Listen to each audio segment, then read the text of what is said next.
Okay, in this video we're going to go through a couple of important steps in performing the deadlift. Okay. So once the athlete gets in, the athlete's going to get into the bar. He's going to try to cut his foot in half with the bar. So he's not going to necessarily, well, depending on the length of the foot of the athlete, he's not necessarily going to have the bar touching his shin when he's trying to get in.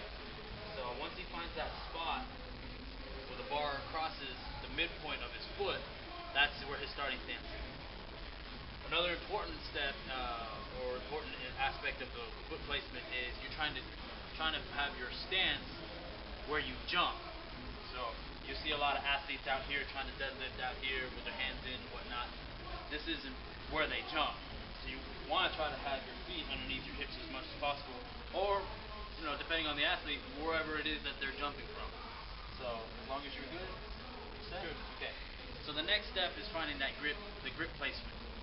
We want to make sure that our hands are outside of our knees and thighs when we grip the bar. Good. With our hips up. Notice his back is rounded. For right now, that's okay because it's not where his lifting stance is. Right now, he's just setting up his grip. He's just setting up his foot placement. That's all. In this position, once he has his hand placement, either alternating, double overhand, or strapped, depending on how the strength coach wants to allow his athletes to lift, this is where we start preparing ourselves to get down into the deadlift. In this position, he's resting. There's no tension whatsoever. Okay. In this position, though, this is where he gets ready to take that deep breath in order to lock up his torso, in order to have his abdominals, his obliques, his erector spinae, the lower back get all tight, his musculature in the upper back get all tight in order for him to maintain posture during his lift. So go ahead and take a deep breath. Okay. Ready to take a deep breath. Sit down. Good. That's your starting position. Notice now that all his musculature is tight. Shoulders back. Good. Just like that. All is tense and ready to go. Relax. It is important to note that we do not jerk the bar off the floor. Jerking will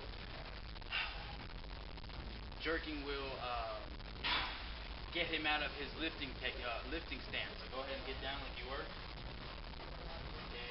Once he bends the elbows and starts to jerk it up, his back is going to start rounding off. His upper back is going to get loose, and that's when we have problems for injuries. So go ahead and relax. Good. Relax all over. Okay, so he's going to find his foot placement. Okay, he's going to get his hand grip.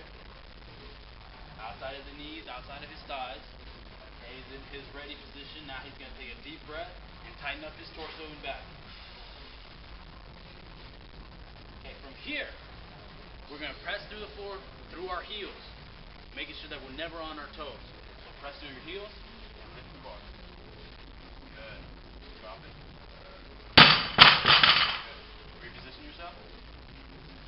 Another point to make sure is that once that bar starts to pass the knees, we do not lift the bar with hyperextending our back.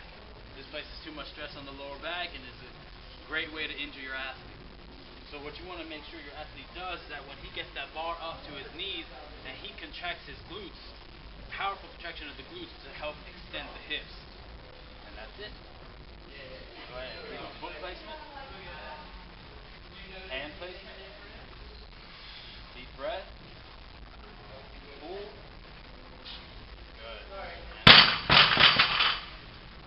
Now it's up to you as a strength coach to have your athletes either lower the bar eccentrically or just drop the bar. Personally, I'm a big fan of just dropping the bar. I like the quote Coach Tom Cross says, "We are weightlifters, not weight downers." But depending on what you're trying to work, if you are going to work the eccentrics of deadlift, obviously we're going to do them. So do the bar. Here's one technique on how to lower the bar when you're deadlifting. Is what you want to do is you want to lower the bar doing an RDL. So RDL is down. Once it passes the knees, drop. And that's one way to drop the bar when we're doing eccentrics for the deadlift. So, all right, let's rep it out. You want to do three good reps? Okay.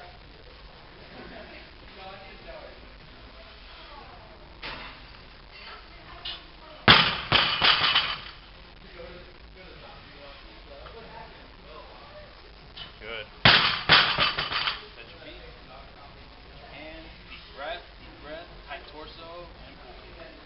Good.